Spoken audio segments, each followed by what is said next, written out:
Hey, Mr. McClure, it's Chase from Period 3 in your AP Physics 1 class. Now I'm going to be reviewing the MCQ for the Unit 1 test and doing test corrections for it. So I'm going to start off with number 3. This is the first question I got wrong, and it's about scalars and vectors change in position of object. So the question is asking, in short, if an object changes its position by 4 units to the right, and then 3 units to the left, just about eyeball, 3 units to the left, how much has it changed? And so the justification for this is 1 unit. So we can see, because in 1 dimension, this isn't a plus. This is actually a minus because it's only moving in a single plane. So anything forward is plus, anything backwards is minus. That's how I like to think of it. And so, I don't know if you can see that. Let me see if I can zoom this in. Try and make this as easy as possible for you. That's a little better. So, 4, and it's just 4 minus 3 is equal to 1. So, this correct answer is 1 unit. We can add unit. So, 1 unit. And so, that's number 3. And number 4... so the next question I missed is asking about a ball in a box. And so I like to draw out all my problems.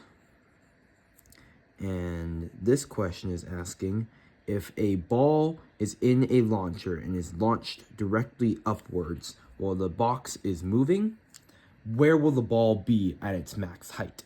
And so one of the first things we notice is that there is no horizontal force that's affecting this ball in any way. And there's no horizontal force that is affecting this box in any way. So they should be moving at the same speed.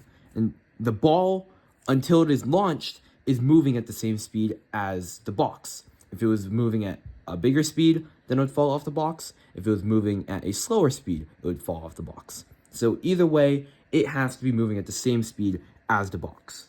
When it's launched, however, it will go up, but it'll retain that same speed that it is moving at initially. So this ball, once it's at its max height, let's just say around here, this is its max height, it'll still be directly above the launcher because it's moving at the same speed. And so when it's launched, it'll just stay in the air and it'll stay with the ball as it's moving. The way I like to think of it is if you're walking and you're tossing like an apple up in the air, the apple is moving at the same speed as you because you're holding the apple. Once you throw it up, as long as you're throwing it straight up, it's going to retain that same amount of speed, of velocity, as you toss it up. That's why you're able to catch a ball while you're moving instead of having to like chuck it all the way across and then run and go get it. All right, that's the way I like to think of it. And number 6, there's gonna be quite a couple questions in this video. Number 6 is asking about a marble in a marble launcher, and so it gives us this cannon. Let me see if I can recreate this as best as I can. Maybe not the best, but it has a marble, and the marble is launched. And so that's marble 1. Marble 1 is going to be launched at a initial speed of VA and a mass of MA, and it reaches a maximum height of HA above the tabletop. So this is on a table, forgot to mention. So this is on a table, and it's launched, and it reaches a max height of HA. So this is the values that we're given. And then the marble launcher launches another marble, same speed, same angle. The only difference is that it's half the mass. So this is marble 1. Marble 2 only has a half of a mass, but everything else is still the same. And then we're trying to figure out, will this marble reach the same point HA, or will it be half HA or a quarter HA? And so the answer is actually not related to the mass at all. So the mass actually has no effect on a object's velocity. All that matters is two things. It's angle matters, and launch speed matters. So we know it's the same angle because the question says same angle, and we know it's the same speed because the question says same speed. So since both of these are the same, both marbles are going to launch at the same height, HA. Right? And it's within the question. So there's that. And then number 7. Number 7. Let me see here. Number 7 is Number 7 is about a marble that's rolling off a desk. So one marble is rolling off at speed V1, and it's falling off of a table of the height L, and it is falling to a length of L. Then there's a second ball, which is falling to a length, or is moving at a speed V2, so marble right here, and it's falling down at 2L, and the height is also 2L.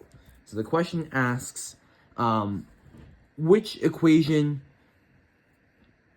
correctly relates T2 and V2? So we are trying to find the amount of time it takes to get from here to here, and the speed that is coming off the table of.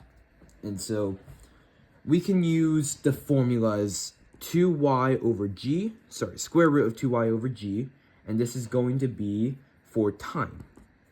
And then we are going to use the formula root 2gh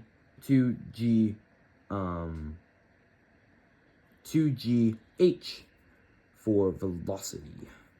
And so this is simple. Y is going to equal to height. So this is the height.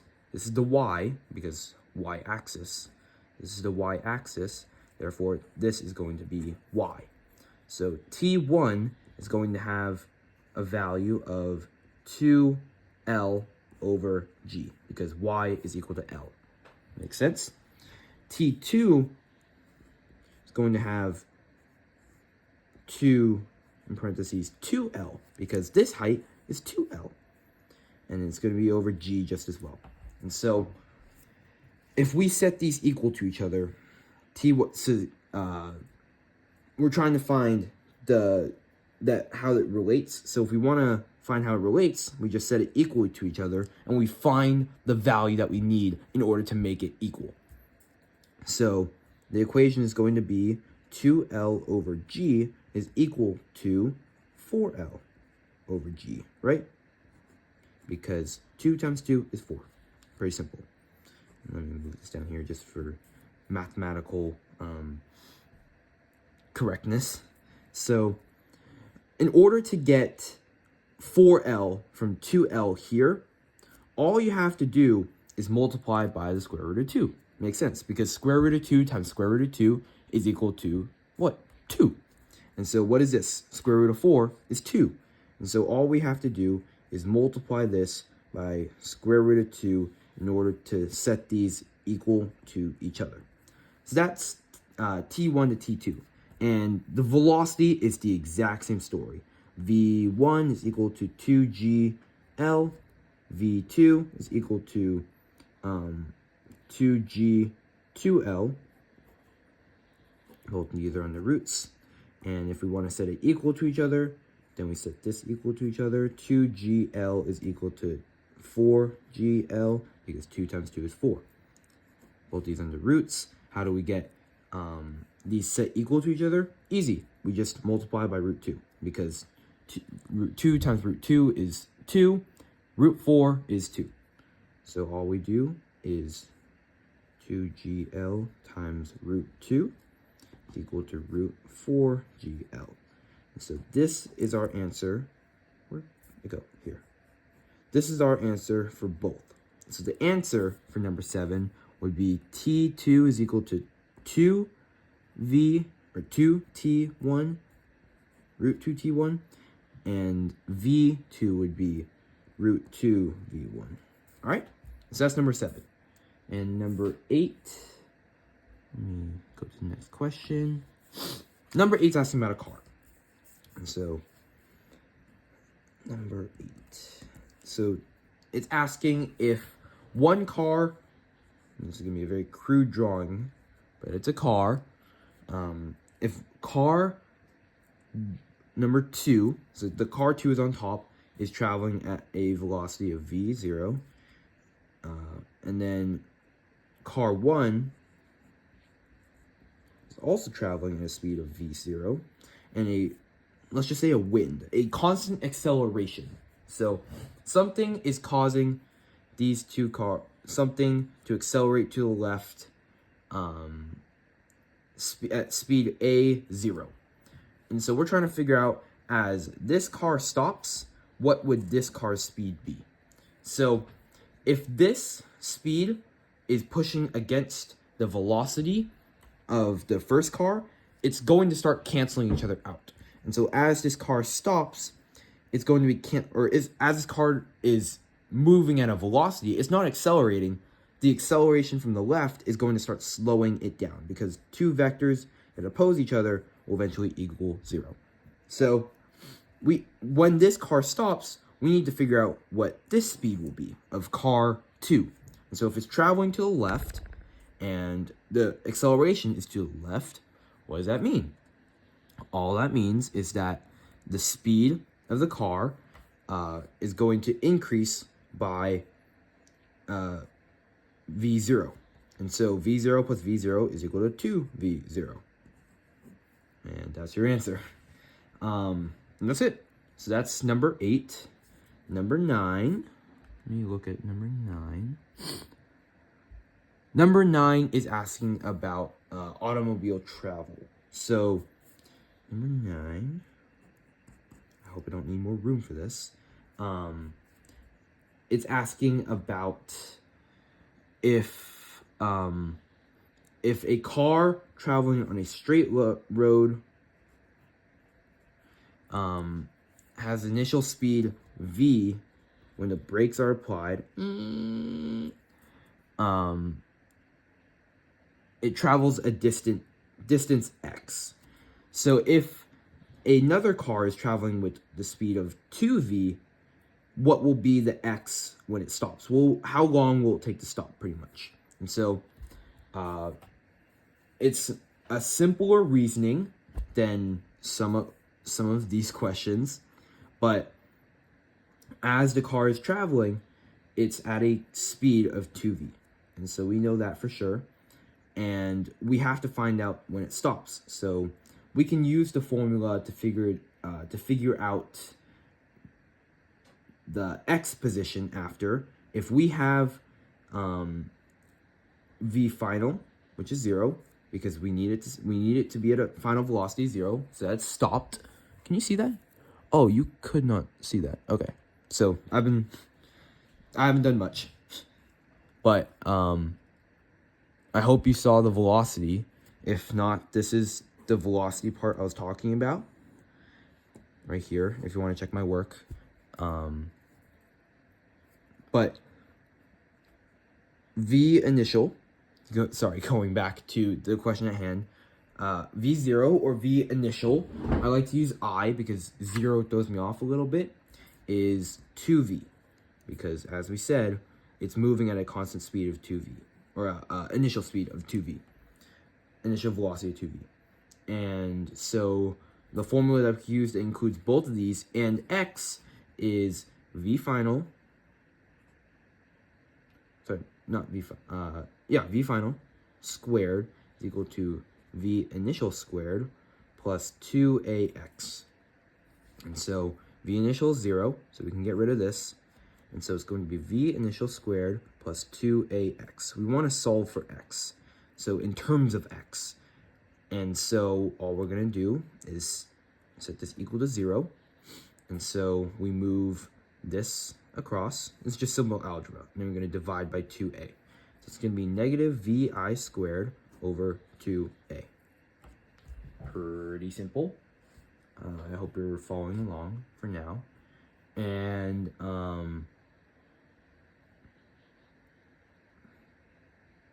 yeah, and that's pretty much it. We don't really want this as a negative, so we're just going to cause this to be the negative. So we're going to scratch this out. It's going to be negative vi squared over 2a. And so what we're going to do is plug in this into solving. So we're going to go 2v, because v initial we could plug in as, where is it, 2v right here. So 2v squared over 2a. So that's going to be 4v squared over 2a negative. And what do we have here? All of this plus this negative is equal to x. Remember what we talked about earlier with x equaling all of this. So we could all we have to do is substitute this whole equation for the letter x. And so we get 4x, and that is our answer. All right? Could you see that? I hope to God you could. And number 10, last one, then I could go to sleep, is the river problem. And this one is a little trickier because it's talking about maximum speed and a lot bigger numbers of sorts. And so number 10 is asking if a boat in still water, so if a boat in nothing but still water can move 5 kilometers per hour, then if a boat is in a river moving at a speed of 4 miles per hour or kilometers per hour, and this is x or 1 kilometer wide, how long will it take the boat to cross? So we need to account for the stream first. So the stream's movement is 4 kilometers per hour, and we need to make a vector to solve this. And so using this sketch, it's going to be actually, where's my eraser? I am going to call it, ooh, let's make sure that doesn't fall. All good? I hope so. So the river is actually moving the other way. Whoops. The river is moving this way at 4 kilometers per hour. And so we need to make a vector out of this. And this is 1. And we need to find out this. We need to find out this line right here. Sorry. Wait. And the boat can move at 5 kilometers per hour. So if the river is moving at 4 kilometers per hour, that means it has a range of 1 kilometer per hour. So it can move forward 1 kilometer while simultaneously fighting the current away at 4 kilometers per hour in order to go straight. And so it can move 1 kilometer per hour. And so if we take this 4 into account, 4 minus 1 is equal to 3. And so it can travel at a speed of 3 kilometers per hour across the river. All right.